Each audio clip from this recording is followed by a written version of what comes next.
First of all, Molly, thank you for the introduction, and thank you to the EdTech Hub so much for helping us drive this initiative forward. And Mike, it's wonderful to have you. There are a few people I respect more. I don't think there's anyone I respect more in this field than you.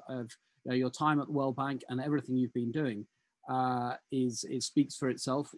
Phenomenal breadth of understanding, great humanity in what you do, and the way you've been able to negotiate and make things happen from the early days in InfoDev to now. So it's a real privilege and honor that you were able to not only be with us on this journey, but also speak.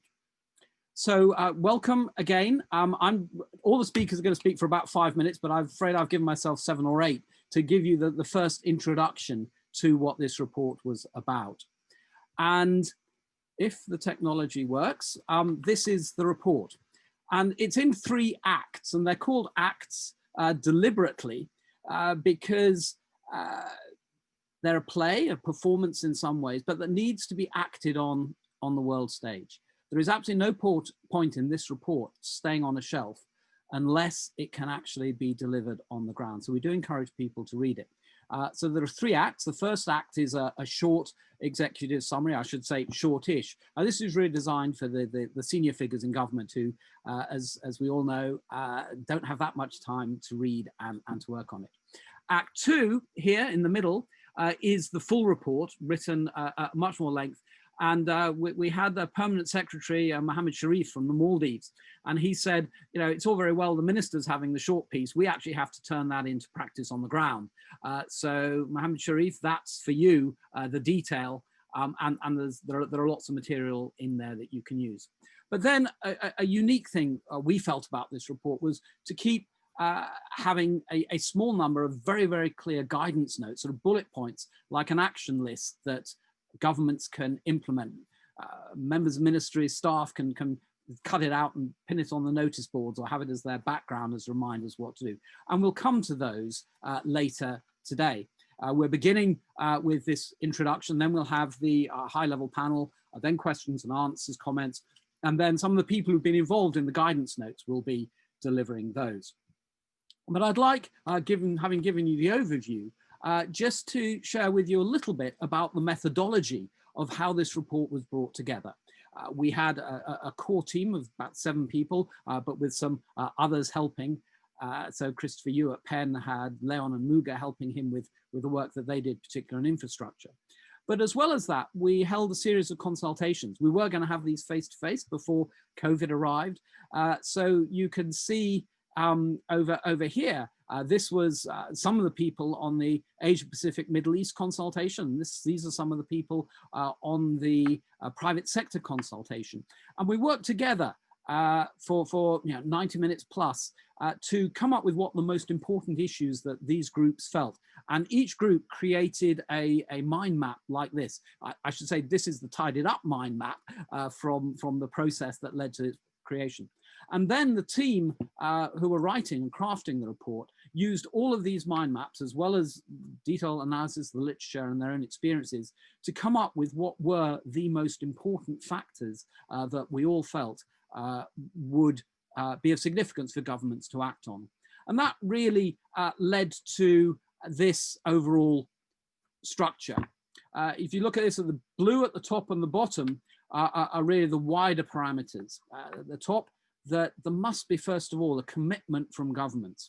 I couldn't quite decide how to write that best, but if there isn't the commitment of governments for equity in education and commitment for really using resources to support the poorest and most marginalized, we're not going to get past square one. So that is the first requirement. And then at the bottom, financing use of digital technologies in public education systems. And this report is very positive. Because it actually says much of what we recommend can be done relatively cheaply, certainly delivering value for money. And in partnerships, one can make a huge impact. The substance, we condensed all of those mind maps into 5 core themes. Obviously, each one has much detail within it. But even in the executive summary, we condensed 3 bullet points for each of the green themes you see there in the middle. I'll just say a little bit about each of these before we move to the high-level panel. The first is it's essential to have a whole society approach. I think one of the lessons from COVID-19 was everybody realized what a fantastic job teachers do, because they actually have to finish up helping their children to learn or help vocational training. But it's involving the private sector, civil society, the whole of society. The second is enabling access, and this is about building resilient infrastructures. And I remember having fun discussions with colleagues in DFID who, in the first drafts of this, we weren't perhaps clear enough, because it could easily have been interpreted that these, that we were expecting the education sector to pay for this. Not at all. The whole point of this report is, in this section, is that those resilient infrastructures need to be done in a holistic way, cross-government. There's no point the health sector putting in a set of digital technology and networks, and education doing the same. It must be done in an integrated, sensible way, and it must be resilient. And we'll hear later today more about the importance of electricity and resilient infrastructures. The next item is being context specific, and this applies to technologies and content. We need to remind ourselves very often that there are thousands of schools across the world that don't have electricity. And there's the Giga initiative trying to bring them connectivity over the next 5 years. But the most marginalized, the poorest, are those who aren't even in school. So initiatives designed to get connectivity, electricity to schools is going to miss out on the poorest and many of the poorest and the most marginalized. So how can digital technology be used to support them? And the report has quite a lot to say about the continued valuable use of older technologies, such as radio and television.